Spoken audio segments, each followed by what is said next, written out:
Hello everyone, Elise here, Whitney Elise. Okay, so don't judge me. I am looking fabulous right now.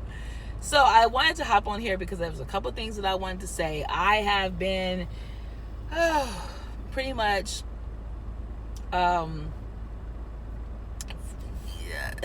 a lot of stuff, but also I've been doing videos and they haven't posted. So whatever. I'm pretty much over that. So I'm gonna just try to get this one out. Okay. But what I wanted to say was I kind of feel like the luster that I once had for music and a lot of things, it has lost its luster. It has lost its desire, its appeal, right? I'm going to tell you a quick story. And it just makes me think about what I'm saying, right? And maybe you guys can relate to what I'm saying. So I love music. I love all kind of music. I mean, I can listen to rap, country, classical music, EDM, reggae, you name it. Bluegrass, like I listen to it all.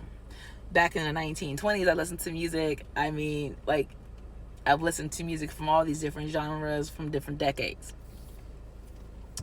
My mother says I should have been born in the 50s. Well, I should have been living and being around as an adult in the 50s and the 40s, because that's how I like to dress and stuff like that. Anyways, so, and the music I like to listen to. So anyway, so so I did an experiment years ago. This was maybe I'm a slow woman here. So about 2021 maybe, I was practicing emoting when I sing, right? And I was doing a couple of songs, and this young lady that I was friends with, talked to at the time, she was like, you should sing, what song you singing? I said, I'm singing this song. And she was all like, well, you got to do a certain thing to sing that type of song. Well, for you guys who don't know, I really, really, really enjoy Amy Winehouse. And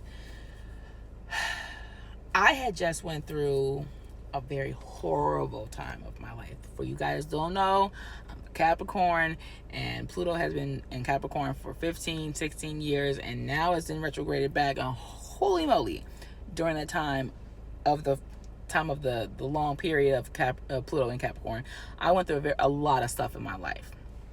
A lot of towers after towers after towers. So a lot of lessons learned, okay? But here I am practicing emoting when I'm singing. And there was this Amy Winehouse song that I know I could sing it, but I just somehow just felt that I wasn't getting it. And I knew I wasn't getting it because I heard myself. I would play back the song and play back my video that I'm recording, and I'm going, this is not it. So this young lady was like, well, you're gonna have to do something. And I'm like, what do I have to do? She said, you need to drink alcohol.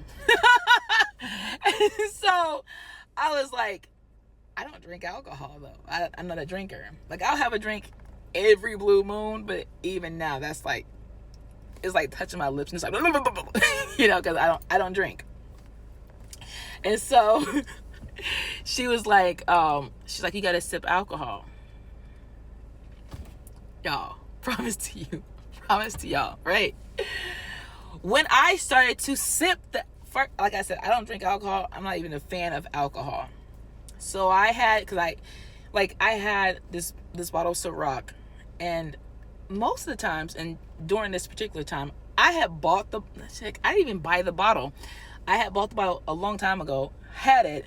My neighbor, she drank it, bought me another bottle. She drank that bottle, and then she bought me another bottle, and I just had this particular bottle.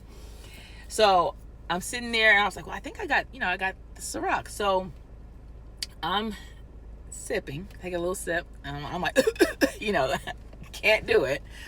So I sip again, and I began to sing. not only did I start to sound like Amy Winehouse, this thing came over me.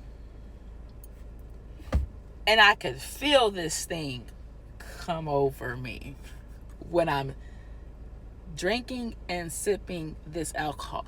I was impressed of how well I sounded, but how scary it was, because I knew it wasn't me. It was something else. And of course, it had two elements. I had the alcohol, and then two, it was her music, and she was an alcoholic. And so I'm sitting there singing this song.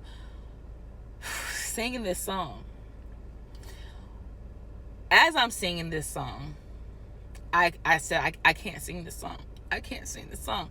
I said, I can't sing this song. I'm sitting there I'm tipsy. You know, I can feel a little burn behind your ears. You know, you get that little, coming down your throat. I was like, I can't, because it took me to this place where I got my heart broken. And even though I had experienced that, healed that in a sense, there's always something that there's a little piece that you can always, do better with and improve upon. But it's also, for me, it's something that I actually went through. So, I don't have to go back in there. And I've been back in there so many times. I'm pretty good on visiting it. But the point I'm making is, when I was singing this song, Back to Black, I literally was in the room. I could smell the smells. And then the craziest thing was, the more alcohol I drank and the more I sang that song, and I was having the hardest time singing this song, even though I sounded really good and I sounded like her, I was in a room that I'd never been in. I was smelling alcohol and all kind of smells and sweat and people. I heard noises and I heard sounds and I've heard tables move and I heard, singing this song and drinking this alcohol.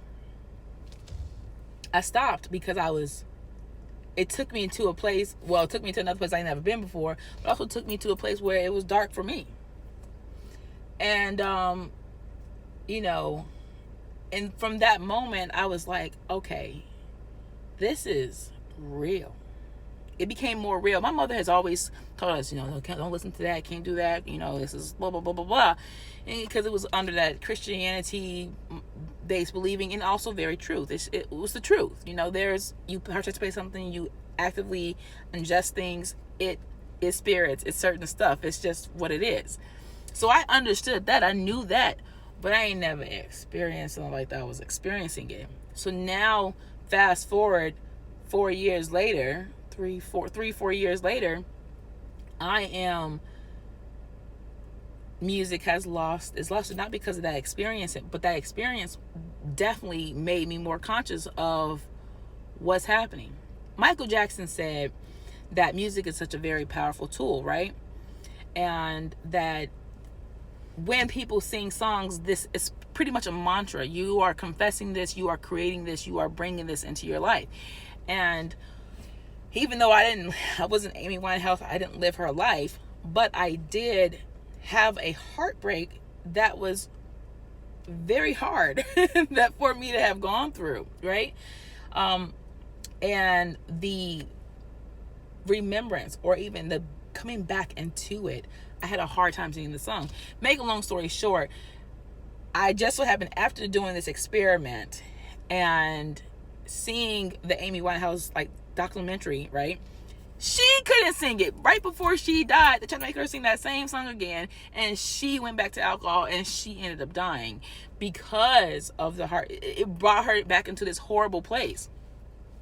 And anyways, her story is actually really sad, but nonetheless, it was so real. And music, we gotta need to be conscious of what we're doing at all times. Very conscious. Not out of fear, but out of knowing. There's a knowing versus a not knowing. Anyways, I'm gonna do a part 2 because I feel like this is a lot more to say.